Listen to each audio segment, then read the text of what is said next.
अपना topic discuss करने वाले हैं वो है उभयनिष्ठ मूल।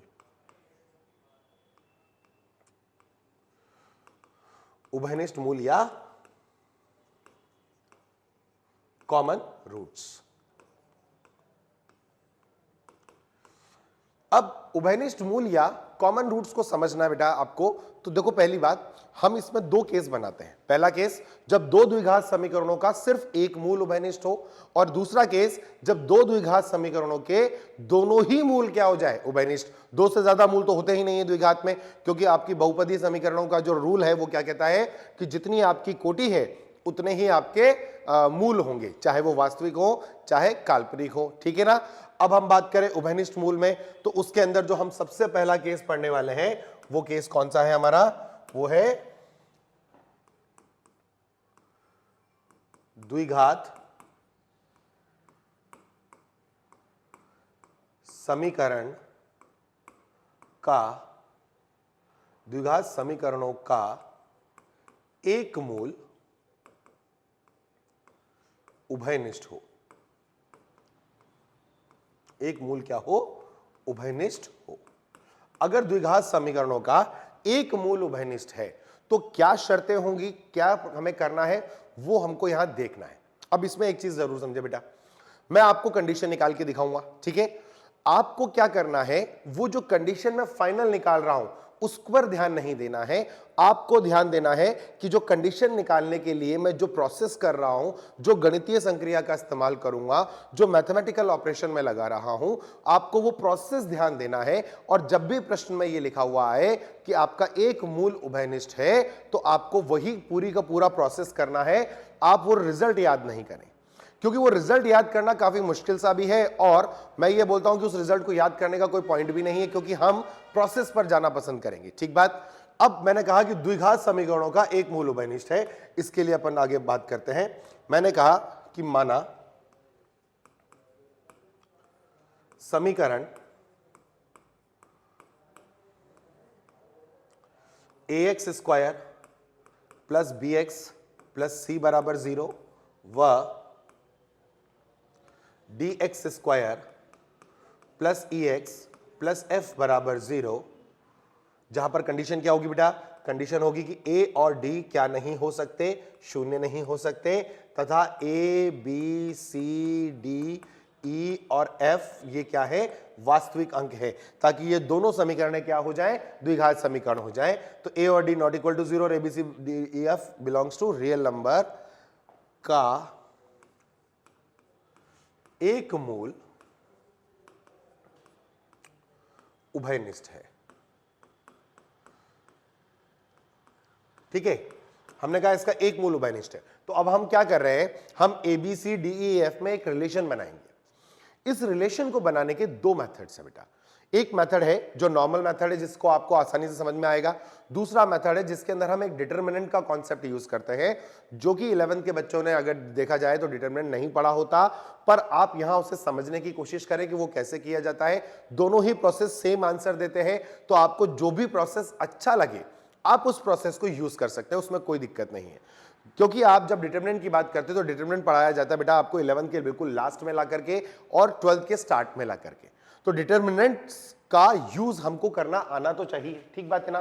तो मैं आपको बताऊंगा कि वो कैसे होता है। हालांकि इससे पहले भी हमने डिटरमिनेंट की बात कर ली थी, जब हम द्विघात का व्यापक समीकरण कर रहे थे, तो मैंने आपको बताया था कि द्विघात का व्यापक समीकरण दो रेखीय व्यंजकों में या दो रेखीय पदों में विभक्त हो सकता है यदि उसका डेल्टा 0 होता। और डेल्टा के लिए अपन वो एक डिटरमिनेंट बना के लिखते थे, A H G H B F G F C, hitech girl having beautiful face going for coaching या गोइंग फॉर सिटी मॉल, जहां पर भी आपको भेजना है उसको, ठीक है। और उसको हल करके हमने एक कंडीशन निकाली थी। तो वो जो डिटरमिनेंट था, वो डिटरमिनेंट आपके लिए आएगा बाद में, मैथ्स के अंदर वो जो चीज है वो बाद में पढ़ाई जाती है, एक पूरा चैप्टर है डिटरमिनेंट का, लेकिन अभी हमें उसका एक पार्ट है जो यूज करना है। तो एक मेथड तो मैं आपको डिटरमिनेंट से बताऊंगा और एक मेथड आपको बिना डिटरमिनेंट के भी बताऊंगा, क्योंकि डिटरमिनेंट जो होते हैं, यानी कि ये जो आपके सारणिक है, ये सारणिक क्या होता है, समीकरणों को हल करने का एक मेथड है। That's a one operation to solve equations.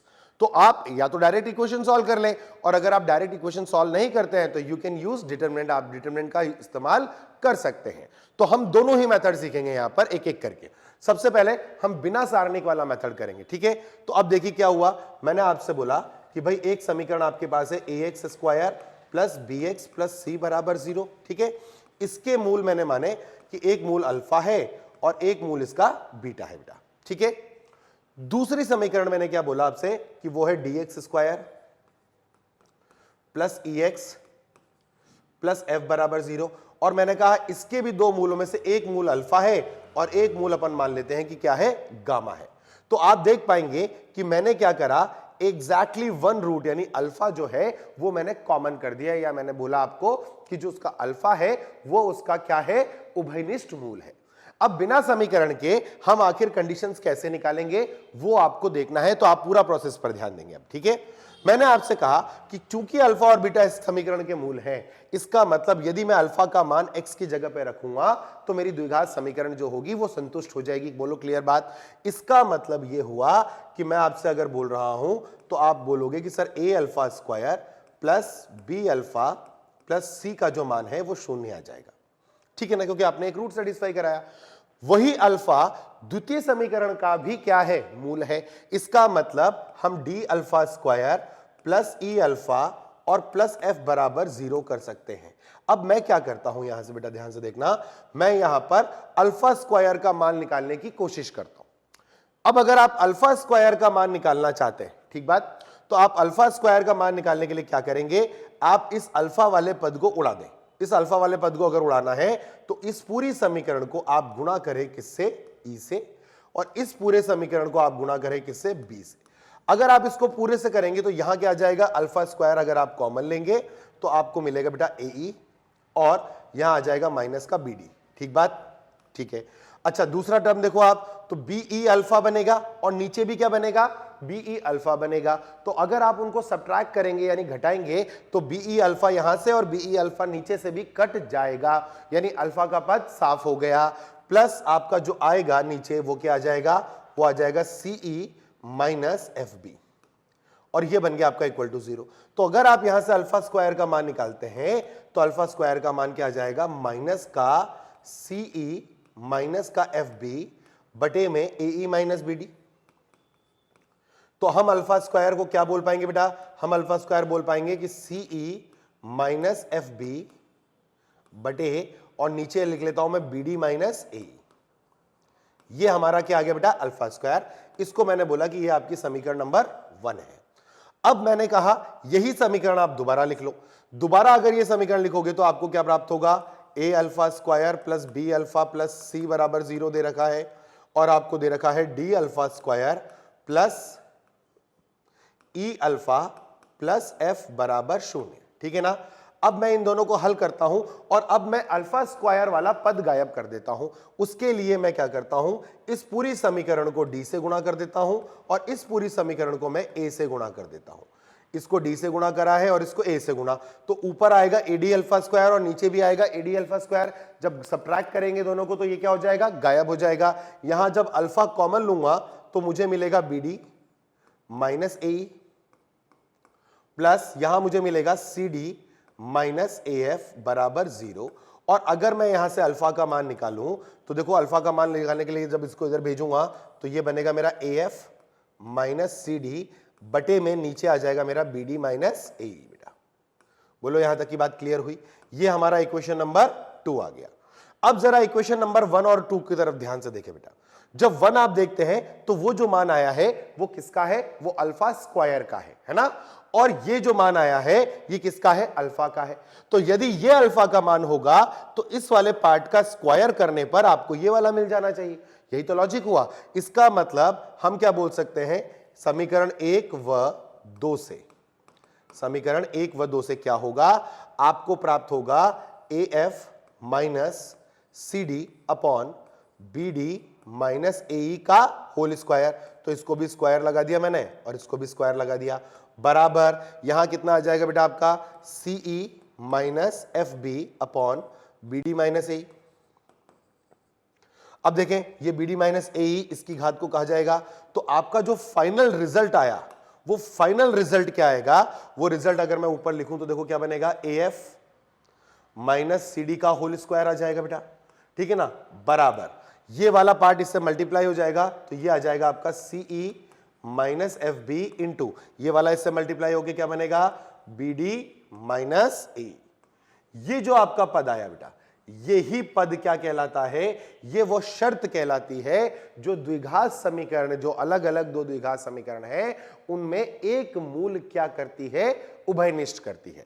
तो अगर आपसे बोला जाए उभयनिष्ठ मूल की शर्त क्या है, तो आपको बताना पड़ेगा कि वो अगर AF माइनस CD का whole square CE minus FB into BD minus AE के बराबर आ जाता है, तो हम बोलते हैं कि उन दो द्विघात समीकरणों का एग्जैक्टली एक रूट यानी एक मूल जो होगा वो उभयनिष्ठ होगा।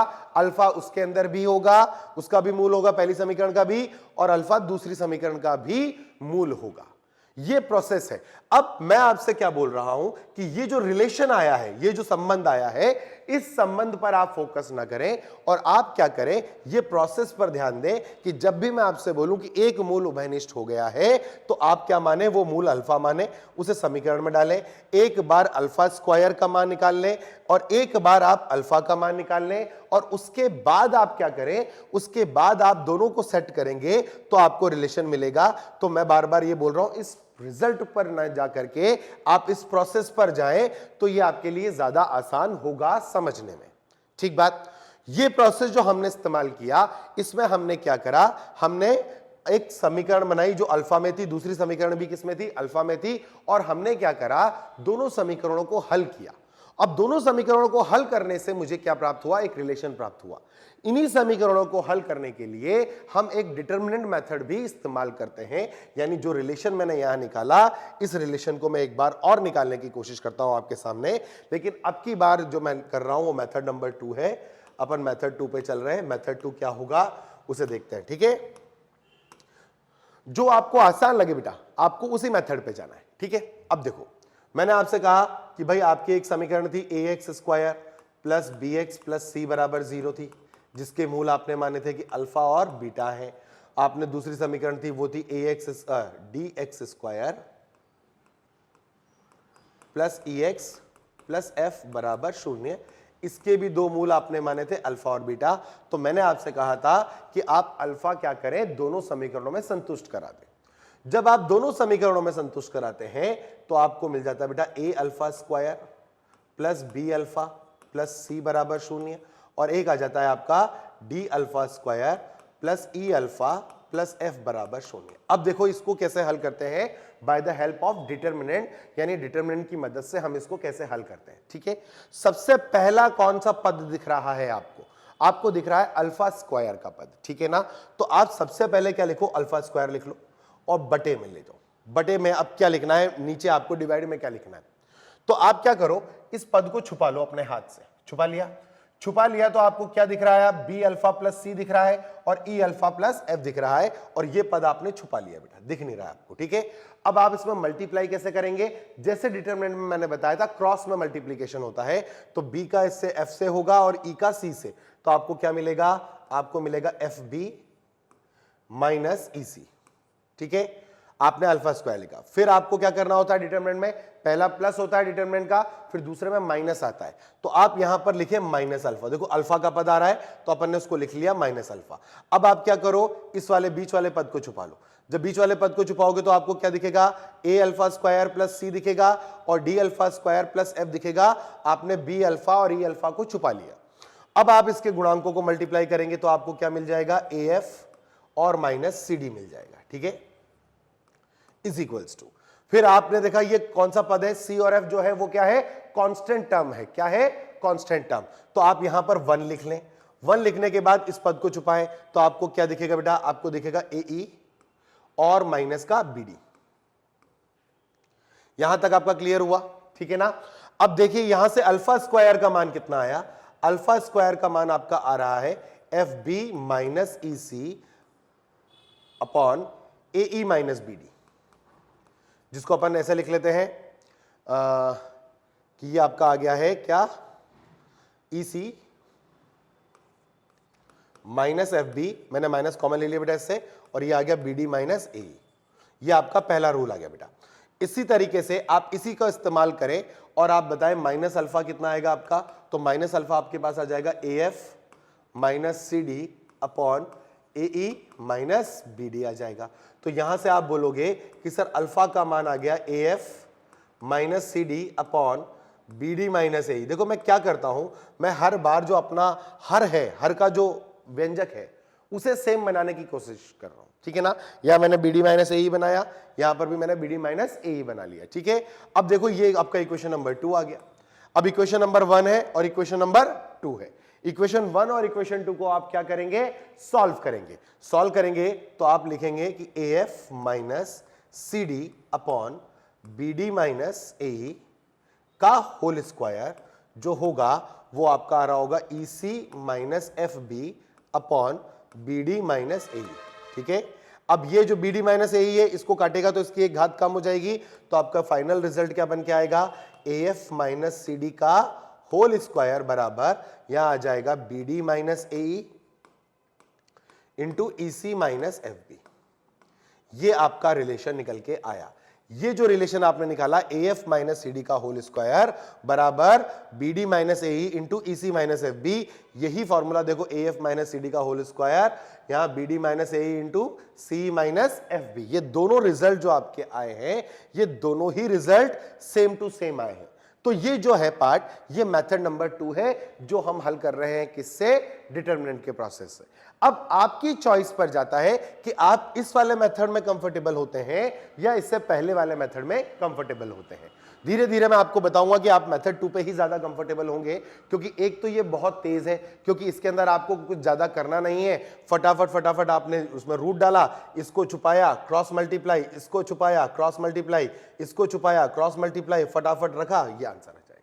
और ऐसा क्यों होगा, क्योंकि जैसे ही आप डिटरमिनेंट के बारे में ज्यादा और नॉलेज गेन करेंगे, जैसे ही आप डिटरमिनेंट के बारे में और ज्यादा पढ़ेंगे, आपको समझ में आएगा कि ये मेथड जो है ये ज्यादा फास्ट है और इसके अंदर एरर होने के चांसेस भी कम होते हैं बेटा, ठीक है। तो ये जो रिलेशन आया हमारा, वो रिलेशन क्या आया, जब हमारा एक मूल उभयनिष्ठ हुआ, ठीक है। अब देखिए इसी के अंदर अपन एक और केस कर लेते हैं आगे, उसके बाद अपन इस पर प्रश्नों के बारे में बात करेंगे। दूसरा केस मान लीजिए आपका आया, केस 2 अपने कहा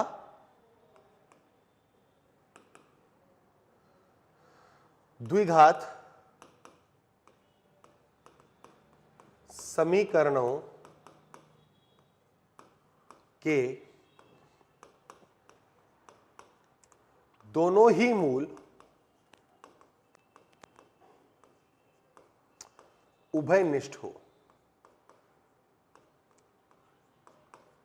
द्विघात समीकरण के दोनों ही मूल क्या हो जाए बेटा, उभयनिष्ठ हो जाए, ठीक है। अब अगर आपने बोला कि सर द्विघात समीकरणों के दोनों मूल उभयनिष्ठ हैं, तो मैं फिर उसका लॉजिक समझता हूं बेटा। मैंने कहा माना कि ax square plus bx plus c बराबर 0 व dx square plus ex plus f बराबर 0 के दोनों ही मूल उभयनिष्ठ है। दोनों ही मूल क्या है, उभयनिष्ठ है। इसका मतलब क्या हुआ बेटा, इसका मतलब ये जो ax square plus bx plus c है, इसके दो मूल आ रहे होंगे बेटा आपके क्या, अल्फा और बीटा, हाँ या ना। और इस समीकरण में जो आप ले रहे हैं dx square plus ex plus f बराबर 0, तो इसके जो मूल आ रहे होंगे वो भी आ रहे होंगे अल्फा और बीटा। तो अब इसके लिए क्या करें बेटा, अगर देखिए दोनों ही मूल समान आ गए हैं, ठीक है, इसका मतलब द्विघात के कितने मूल हैं, 2 मूल हैं, और दोनों ही मूल समान है, इसका मतलब दोनों द्विघात क्या होनी चाहिए, सेम होनी चाहिए। अब अगर दो द्विघात सेम है तो आप बोलोगे कि सर ये क्वाड्रेटिक इक्वेशन और ये क्वाड्रेटिक इक्वेशन बिल्कुल सेम है। अगर ये दोनों सेम टू सेम है बेटा, तो क्या होगा, तो जो रूल आएगा वो ये कहेगा कि a बाई डी जो है, a by D is equals to b by E is equals to c by F होगा। वो कोई भी कांस्टेंट हो सकता है, उसको आप कांस्टेंट बोल सकते हैं, ठीक है ना। ये क्या होगा, एक कांस्टेंट होगा। मैं इसको फिर फील कराता हूं ताकि आपको समझ में आए, ठीक है। जैसे मान लीजिए एग्जांपल लेते हैं अपन, मैंने आपसे कहा कि देखिए क्वाड्रेटिक है x square minus 5x plus 4 बराबर 0, ठीक है ना। एक क्वाड्रेटिक है आपके पास x square minus 5x plus 4 बराबर 0। इसके मूल क्या आ गए, इसका मूल 1 और 5, 1 और 4 आ जाएंगे बेटा, इसके मूल आगे 1 और 4, ठीक है। अब मैं एक ऐसी द्विघात बनाना चाहता हूं जिसके मूल 1 और 4 हो, तो आप बोलोगे कि सर अगर ऐसी द्विघात आप बनाओगे तो वो द्विघात होनी चाहिए x-1 इंटू और x-4, और आप जब इसे गुणा करेंगे तो वापस आपको x² माइनस 5x प्लस 4 मिलने वाला है, बोलो हाँ या ना। पर मैंने क्या करा, यहां पर -3 से गुणा कर दिया। देखिए अगर मूल 1 और 4 है तो मैं a को कुछ भी रख सकता हूं, है ना, तो मैंने यहां -3 रख दिया, तो यहां पर भी क्या आ गया, -3 आ गया। तो जब आप इस समीकरण की बात करेंगे तो यह समीकरण बनेगी आपकी -3x² प्लस का 15x और -12 और इक्वल टू 0। इसके मूल भी क्या है, 1 और 4 है। तो अगर आप देखेंगे तो 1/-3 पहला गुणांक, x के गुणांक देखोगे तो वो भी क्या आएगा, -1/3 ही आएगा, और इसका गुणांक देखोगे तो भी क्या आ जाएगा, -1/3।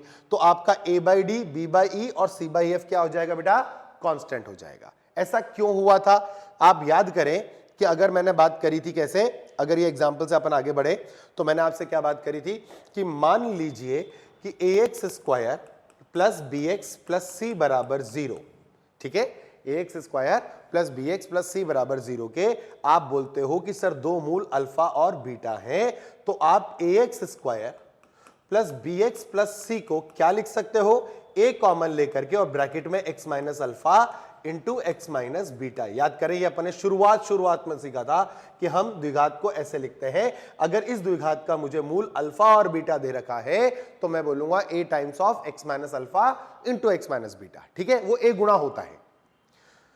अगर अब मैं बोलूं समीकरण आपके पास कौन सी बेटा, dx² plus ex plus f बराबर 0 है, तो आप बोलोगे कि सर अगर आपने बोला इसके मूल अल्फा और बीटा हैं तो ये dx² plus ex plus f जो है वो d times of x minus alpha into x minus beta का रूप बना लेगी, हाँ या ना। ये आपका दूसरा रिप्रेजेंटेशन हो गया। अब आप देखें कि इन दोनों समीकरणों को जब आप ध्यान से देखें और इनका एक दूसरे में डिवाइड लगाए तो बेसिकली आपका रिजल्ट क्या आएगा, आपका रिजल्ट आएगा a/d, हाँ या ना। इसका मतलब जो परिवर्तन आया है दोनों समीकरणों को देखने में, मूल में कोई परिवर्तन नहीं है, लेकिन जो x², x और कांस्टेंट के जो गुणांक हैं आपके, उनकी जो वैल्यूज हैं उनमें जो अंतर है वो किसी निश्चित अंक से हुआ होगा, तो जो रेशियो आएगा वो a/d ही आएगा, और वही a/d किसका होगा, b/e का भी होगा, और वही c/f का भी होगा।